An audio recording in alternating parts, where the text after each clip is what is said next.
प्रेरणा त्रिपाठी और मैं आज आ गई हूँ अपने चैनल लोड नलो पे। और आज हम लोग पढ़ेंगे बैक्टीरिया के बारे में। तो आइए देखते हैं बैक्टीरिया क्या है। बैक्टीरिया एक ऐसे जीव है जो बहुत ही छोटे होते हैं। इनकी खोज एंटोनी वैन ल्यूवेनहॉक ने खुद की बनाई हुई सूक्ष्मदर्शी यानी कि माइक्रोस्कोप में दांतों की खुरचन में देखा। दांतों की खुरचन में इसे देखा।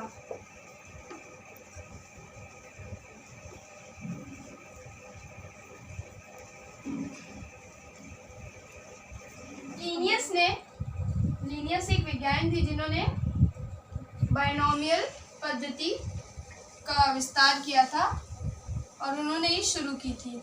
तो जो लीनियस थे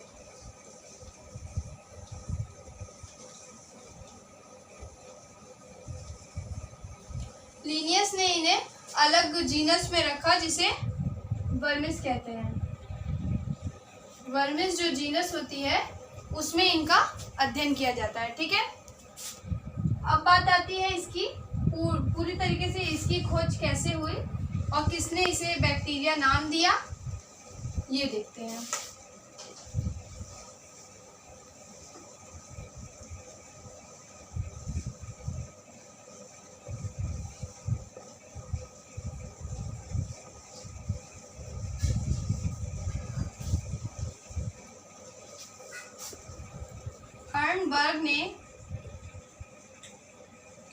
एरनबर्ग ने 1829 में इसे बैक्टीरिया नाम दिया।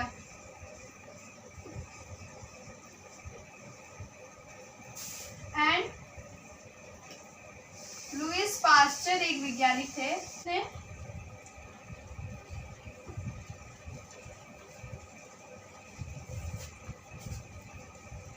लुईस पास्चर ने जो फर्मेंटेशन की प्रक्रिया होती है, किण्वन जिसे हिंदी में कहते हैं,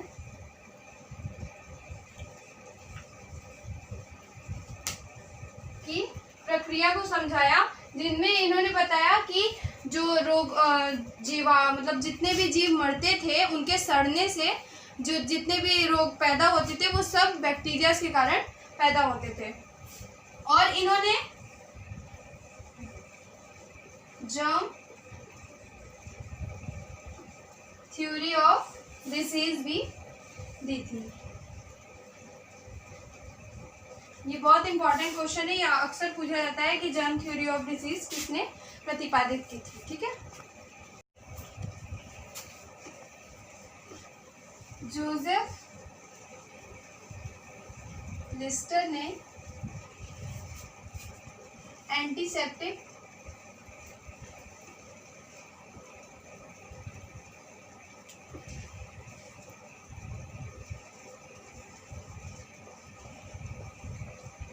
थ्योरी दी। जोसेफ लिस्टर एक वैज्ञानिक थे जिन्होंने एंटीसेप्टिक थ्योरी दी थी। और father of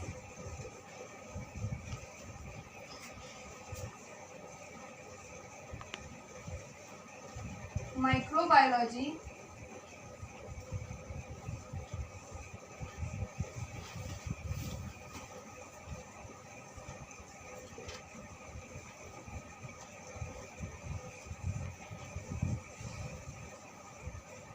father of bacteriology,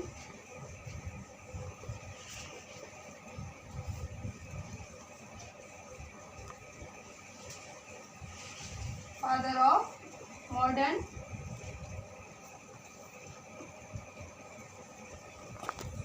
bacteriology,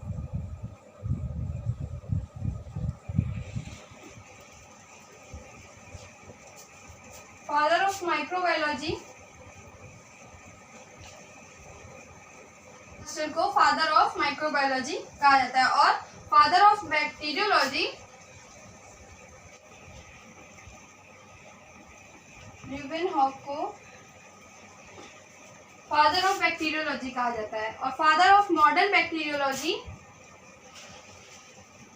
Robert Koch को कहा जाता है। ठीक है, ये चीज़ें बहुत इम्पोर्टेंट है और ये सब बहुत बार पूछी जाती है, कॉम्पिटिटिव एग्जाम्स में भी पूछी जाती है एंड 12th के पेपर्स में भी बहुत बार पूछी गई हैं।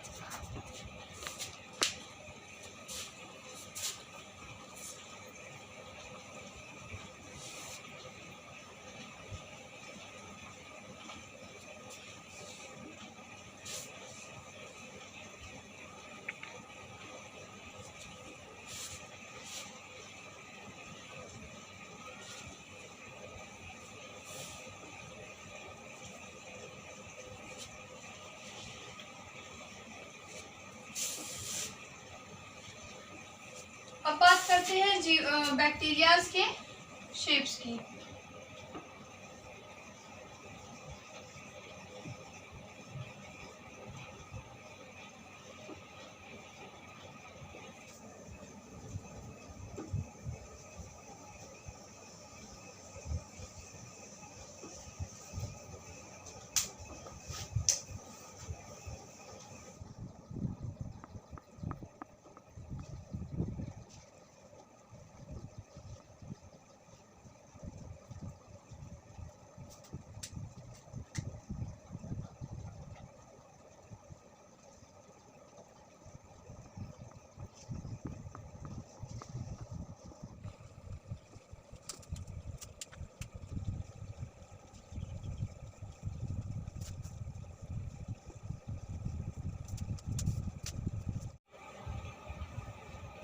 ये है फ्लैजिला। फ्लैजिला जो होते हैं ये इनके लोकोमोशन में बहुत सहायता करते हैं। एंड ये है 70S प्रकार के राइबोसोम्स।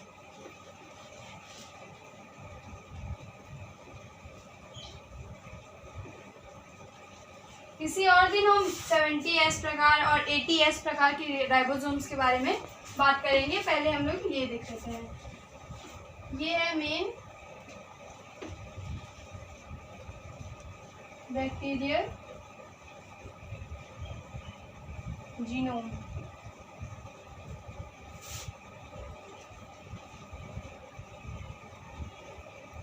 प्लाज्मिड,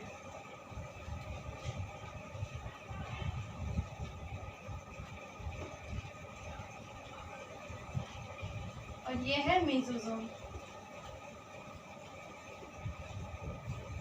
आइए इन सब के बारे में थोड़ा थोड़ा जान लेते हैं कि ये सब क्या क्या कार्य करते हैं। ठीक है, ये एक बैक्टीरिया सेल है और इसमें जो इनके फ्लैजिला होते हैं ये कई प्रकार के होते हैं। 3 प्रकार के फ्लैजिला पाए जाते हैं। वो सब बहुत ज़्यादा डीप हो जाएगा, हम लोग डीप में नहीं जाते हैं, थोड़ा छोटे छोटे समझ लेते हैं। मेसोसोम जो होता है इनकी कोशिका कला मेसोसोम एक संरचना मतलब धस जाती है अंदर और मेसोसोम नाम की एक संरचना बना लेती है। ऐसा माना जाता है कि बैक्टीरिया मेसोसोम से ही रेस्पिरेशन करते हैं। एंड इनमें 70S प्रकार के राइबोसोम्स पाए जाते हैं। इनमें प्लाज्मिड क्या होता है, ये डीएनए का एक छोटा सा टुकड़ा होता है।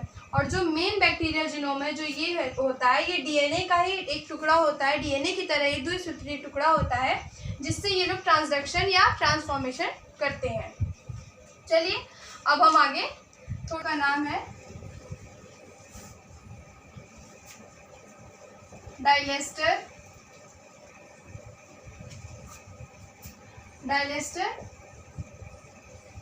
न्यूमोसिन्स। इसकी लंबाई 0.15 माइक्रोन से 0.3 माइक्रोन तक होती है। और सबसे ज़्यादा लंबाई के जो जीवाणु होता है, सबसे ज़्यादा लंबा जो होता है उसका नाम होता है स्पाइरिलियम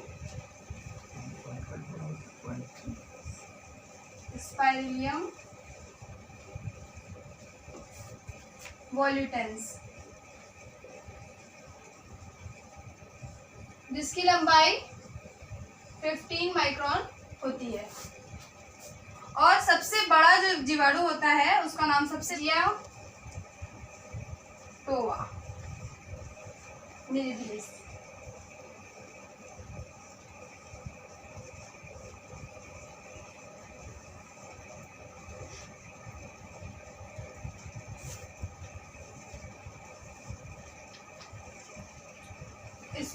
अंडरलाइन करना बहुत इंपॉर्टेंट है क्योंकि ये जीनस है और ये इसकी स्पीसीज है, ठीक है।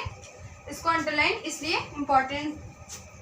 मिट्टी में पाए जाते हैं, गर्म पानी के झरनों में और ठंडे पानी के झरनों में। जितनी भी कठिन परिस्थिति रहे ये जीवित रह सकते हैं। बहुत ही कम बैक्टीरिया ऐसे होते हैं जो इनकी इतनी कठिन परिस्थिति में मर जाते हैं। तो तब तक के लिए हम लोग आगे बढ़ेंगे बाद में। तब तक आपने अगर सब्सक्राइब नहीं किया है हमारे चैनल तो सब्सक्राइब कीजिए, लाइक कीजिए एंड कमेंट ज़रूर करें। अगर आपको इसमें से कुछ भी पूछना हो, कोई भी डाउट हो तो आप कमेंट सेक्शन में बोल सकते हैं। तब तक के लिए नमस्कार।